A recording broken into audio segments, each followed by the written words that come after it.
Tania, buenos días. Diego Montaño la saluda. Muy buenos días, Diego. Buenos días a toda la audiencia. Muchas gracias por la invitación. Y bueno, como tú lo mencionabas, el movimiento Juntas Hacemos Historia, más de 550 organizaciones de todo el país, del cual somos parte como coordinadora de la mujer.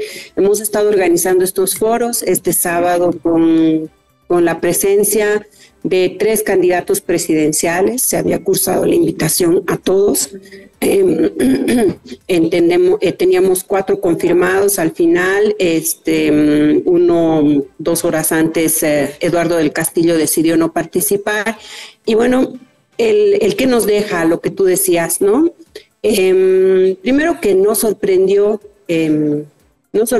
la falta de asistencia de los candidatos. Nos ha sorprendido la falta más bien de su compromiso con una agenda de derechos, para una agenda que habla también de temas económicos, que habla de temas de medio ambiente, que habla de la justicia, pero habla desde el punto de vista de las personas, desde el desarrollo humano, porque como tú ya lo has ido mencionando y lo hemos ido viendo, todos los días la crisis económica nos afecta a todos y a todas, pero esa crisis económica además se refleja en cómo se está viviendo en la casa, cómo el estrés también promueve más la violencia, cómo la corrupción se amplía más, porque salimos y las autoridades o los que se dicen autoridades buscan más bien recursos de quienes más tienen.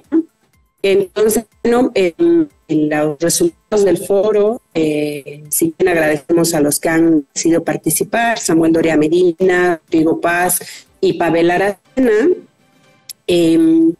nos han quedado con un sabor poco de decirte, si bien todavía con unas propuestas muy por encima de lo que buscábamos, desde el enfoque económico y planteando, por ejemplo, disminución de impuestos, fortalecimiento de bonos, pero les decíamos, en esa disminución de impuestos, ¿cuál es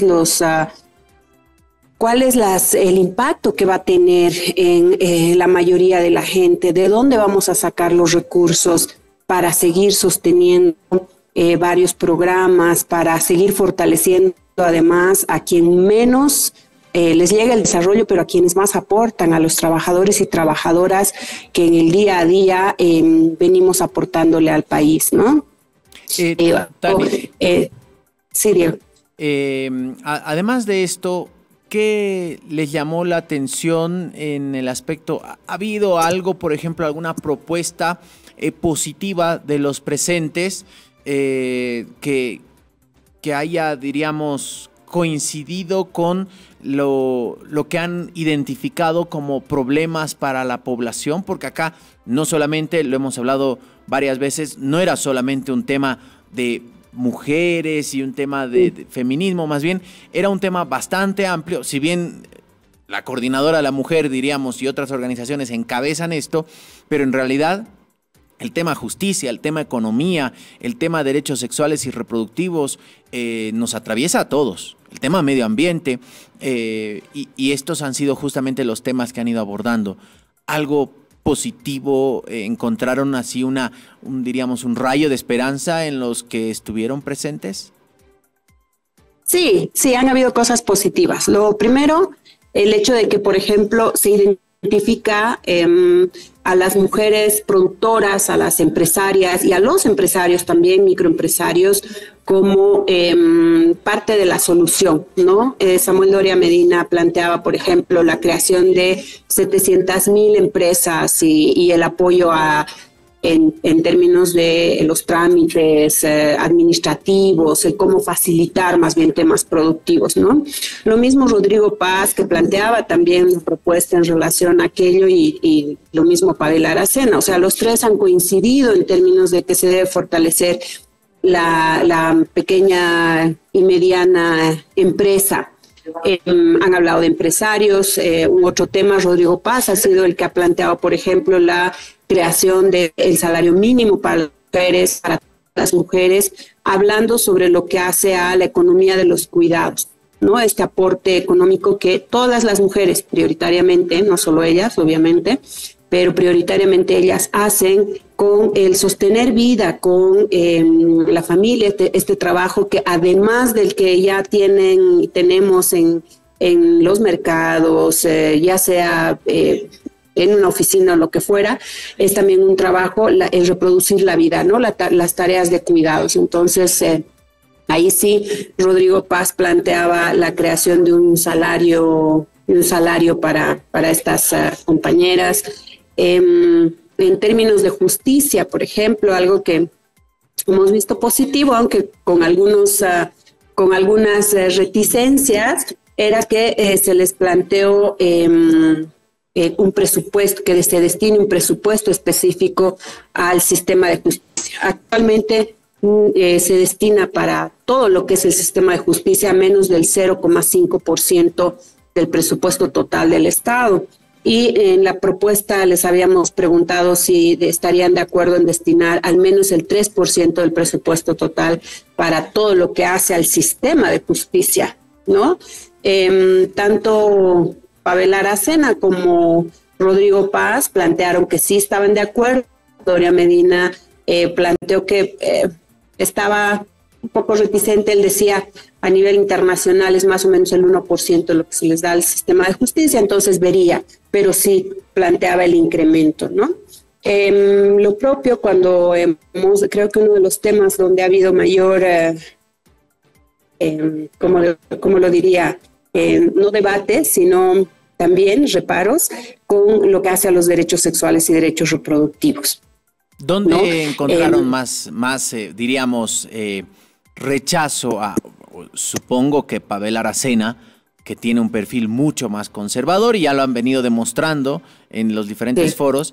No sé si terminó de confirmar que realmente tiene una posición conservadora y de retroceso en derechos. Sí. Si bien creo que es también un tema de cómo entendemos los derechos, ¿no? Nosotras hemos planteado la defensa de los derechos de todas las personas, incluidas de las diversidades, y les planteábamos si es que estaban de acuerdo con los derechos sexuales y derechos reproductivos. Y la primera reacción fue, no vamos a desarrollar ninguna acción para poblaciones específicas o que vayan en contra de la Constitución. Y con eso nosotras estamos de acuerdo, porque al final en la Constitución, eso más bien les decíamos, revisen la Constitución, porque la Constitución política del Estado, primero que garantiza los derechos sexuales y los derechos reproductivos. Y estos derechos no se tratan solamente de poner hospitales o de hablar de la seguridad materna o los derechos reproductivos, ¿no? Todo este tema de que incluso tenemos la noción de que cuando estamos hablando de esto es solamente de la maternidad o la parte reproductiva, cuando no lo es. Estamos hablando de educación integral en sexualidad, estamos hablando del respetar al otro por sus diferencias de género también. Y ahí sí, quien lo ha hecho mucho más visible es Pavel Aracena, ¿no? Que él planteaba, que no lo ha querido decir explícitamente, eso le hubiera restado votos, pero lo ha dicho implícitamente, que por ejemplo las diversidades no caben en este propósito y que no se iba a destinar ninguna acción a aquello. Rodrigo Paz un poco menos confrontacional, digamos. Él decía, bueno, vamos a respetar los derechos, ha hablado de educación integral en sexualidad, pero también como que ha hecho un bypass en torno a no querer hablar de las diversidades. Y Doria Medina, si bien planteó que es necesario trabajar estos temas, tampoco, ¿no? Entonces, los grandes ausentes, por ejemplo, en ese tema es que no se habla de las diversidades sexuales, no se habla del derecho a decidir, o cuando hablábamos, por ejemplo, de que todos los días en nuestro país se registran, que es un dato invisible, alrededor de 90 interrupciones del embarazo, ¿no? Muchas de ellas fruto de violaciones sexuales y que no tienen una respuesta en el sistema de salud.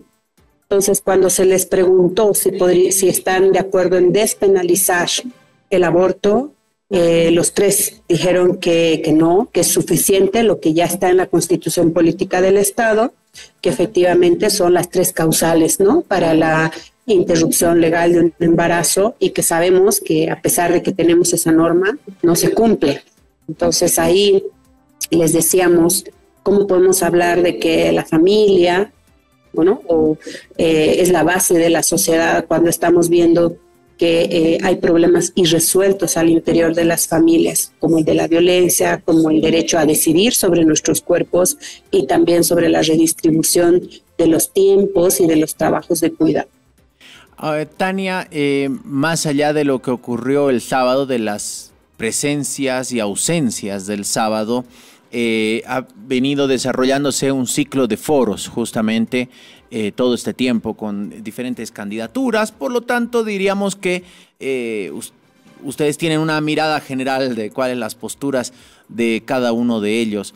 En términos generales, debemos preocuparnos, diríamos, porque, a ver, en este último foro no estuvieron presentes quienes dicen representar al Movimiento Nacional Popular, quienes se jactan que en los años del gobierno del Movimiento al Socialismo se han logrado avances en justamente la lucha contra la violencia, incluso lo utilizan como eslogan de campaña. Alguno de ellos dice, yo he logrado reducir la cantidad de feminicidios, como si fuera un mérito propio, porque la cifra bajó una cierta cantidad en comparación al año anterior. Y que no estén deja un sabor a realmente si están o no interesados justamente en hablar estos temas de una manera seria. Pero más allá de este fin de semana, en términos generales, ¿hay una mirada integral justamente de estos temas o realmente estamos ante un escenario de retroceso en derechos, gane quien gane? Uy, es como tú lo has descrito, Diego. Hemos hecho el análisis de los 9 programas de gobierno, ahora 8, y te digo, en ese análisis, quien tenía una propuesta más sólida, al menos en el papel, de forma integral, era Morena, ¿no? Morena tenía en su propuesta incluso una propuesta de visión de país en términos de derechos. En el papel estaba así planteado. Hemos identificado que efectivamente tanto Unidad Nacional o Alianza Unidad como Alianza Libre y también el MAS y Alianza Popular han integrado algunos temas, pero de forma sesgada, no de forma integral. Otra vez planteando que hablar de derechos o desarrollo social es hablar solamente de bonos, de programas, de la violencia, por ejemplo, ¿no? Cuando no es solo un tema en concreto. Ya tú lo decías al principio, las personas, todos y todas nosotras, somos parte de todos los procesos, todos, absolutamente todos. Sin embargo, no todos estamos en las mismas condiciones. Y hay unas brechas y hay unas limitaciones que el mismo sistema nos hace. El 70% de nuestra población no tiene un salario fijo, vive del día a día. Y de ese 70%, igual los 2/3, o sea, es decir, casi el 70% son también mujeres jefas de hogar. No es que nosotras hablamos solamente por las mujeres porque sí, no, es porque hay una desigualdad en nuestro país y esa desigualdad viene acompañada además de problemas como los de la justicia, tú ya lo mencionabas, el acceso a la salud, por ejemplo, ¿no? Entonces, ese discurso en torno a o esas propuestas en torno a mejorar la situación del país, si bien están planteando algunas medidas a nivel macro, son propuestas estructurales todavía en nuestro criterio, estructurales que deben y que tienen que ver con mejorar las condiciones de vida de todos y de todas. Sabemos que no es fácil, lo sabemos. Sabemos que hay que deconstruir y hay que recuperar lo que se ha hecho bien, no borrar con el codo algo, porque todo lo que se ha logrado no ha sido solamente por tampoco la voluntad política de un Estado en gobierno solamente, sino porque ha habido también unas organizaciones sociales, un movimiento que se ha articulado y que se han ido avanzando, ¿no?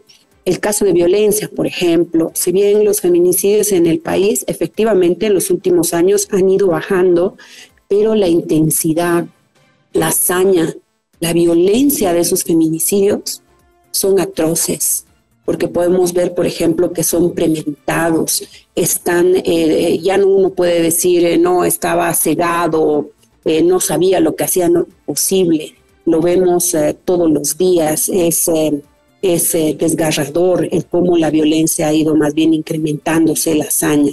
Y lo que podemos ver es que si bien los feminicidios y su nivel de violencia, bueno, los feminicidios han disminuido, pero su nivel de violencia ha incrementado, sí también es que no han disminuido los casos de violencia en contra de las mujeres. Cada año se mantienen por encima de los 50,000. Cada hora hay una mujer que está siendo víctima de violencia. Cada hora en nuestro país una niña, una adolescente está siendo vejada sexualmente, ¿no? Entonces, esas cifras no son aisladas, hay problemáticas integrales y vemos en términos generales que no hay una propuesta específica para aquello que, como tú lo decías, tiene que ver con lo económico, tiene que ver también con lo personal, con la salud, con la educación. Es algo estratégico, ¿no? Y lo propio encontramos cuando hablamos de temas de medio ambiente. Entonces, bueno, creemos que hay que estar alertas, creemos que hay que seguir desarrollando propuestas, hay que seguir promoviendo la exigibilidad y el control social desde la sociedad civil. Tania, ¿hubo algún compromiso final de los candidatos, los presentes, de repente los ausentes en las anteriores ediciones, en los anteriores foros, de que si llegan al gobierno van a tomar alguna de las propuestas que han trabajado justamente desde esta plataforma? Sí, mira, de hecho casi todas las organizaciones políticas, a excepción de ADN, han recuperado alguna propuesta de la agenda política, la agenda país que hemos construido y desde otras organizaciones sociales también que han estado haciendo. Alguna han recuperado.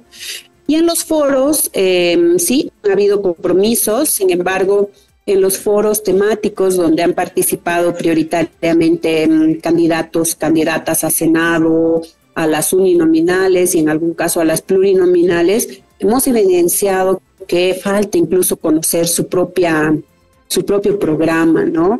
Creo que ha pesado nomás este tema de la incertidumbre, incluso en las candidaturas. Hasta el día de hoy no tenemos listas completas de ningún partido político, ¿no? De ninguna agrupación política. Eso preocupa, porque ¿cómo puedes asegurar quiénes van a ir después a la Asamblea Nacional cuando la próxima gestión va a ser clave para aquello, ¿no?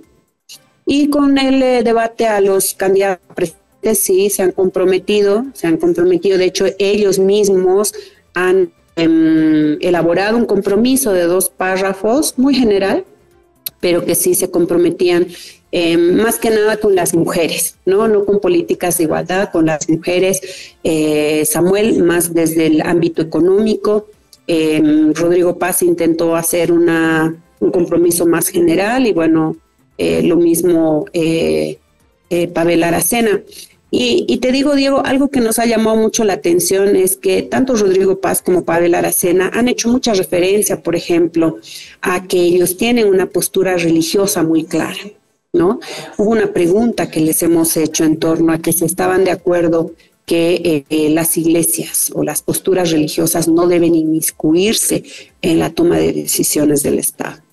Ahí las respuestas han sido ambiguas y bueno, en el caso de uno de los candidatos, de hecho dijo, voy a constituir un consejo que además va a estar con las iglesias. Entonces, creo que ellos también tienen que revisar la constitución política del Estado y plantear qué significa Estado laico. No es solamente el hecho de que cada uno de nosotros y nosotras podamos elegir nuestra religión o profesar una fe, eso es el derecho de todas las personas, claro que sí. Pero cuando hablamos del Estado laico, justamente se trata de que ninguna iglesia, ninguna creencia religiosa debería incidir en la política pública o en la toma de decisiones de los gobiernos, ¿no? sí ahí nos ha llamado también la atención porque, bueno, los tres candidatos de alguna manera han visibilizado, sí, los aportes que desde algunas iglesias se hacen y que es importante más bien integrarlas a la toma de decisiones del gobierno. Bueno, veremos qué nos pasa en 13 días, veremos qué define la población, cerca de 8 millones que estamos convocados a las urnas, y veremos qué pasa a partir de noviembre, cuando arranque un nuevo gobierno y de qué manera este tipo de agendas de derechos que han sido, como bien decía Tania, un logro de la sociedad, de las sociedades, de justamente las diversidades que se han logrado justamente articular y de alguna manera avanzar en derechos que ocurren en el vecindario. No fue algo exclusivo de Bolivia, ocurrió en el vecindario y también en el vecindario hay retrocesos. Esperemos que no sea el caso de nuestro país. Muchas gracias, Tania, ha sido un placer. Y vamos a estar nuevamente en contacto ya para seguramente hablar de otros temas o de qué nos dejaron las elecciones, Tania.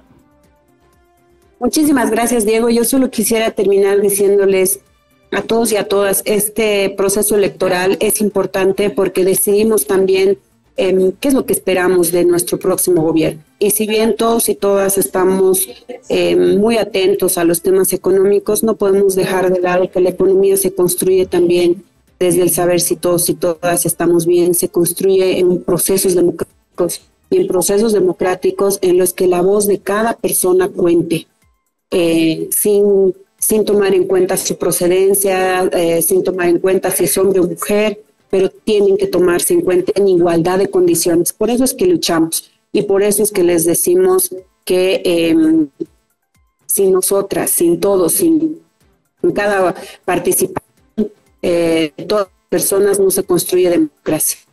Lo que está apuntando es a defender el proceso democrático y decirles, bueno, que tenemos la madurez también como ciudadanos y ciudadanas para elegir bien. Y que analicemos lo que nos están diciendo los y las candidatas y que estemos también alertas a hacer exigibilidad, a hacer seguimiento a los compromisos que están asumiendo.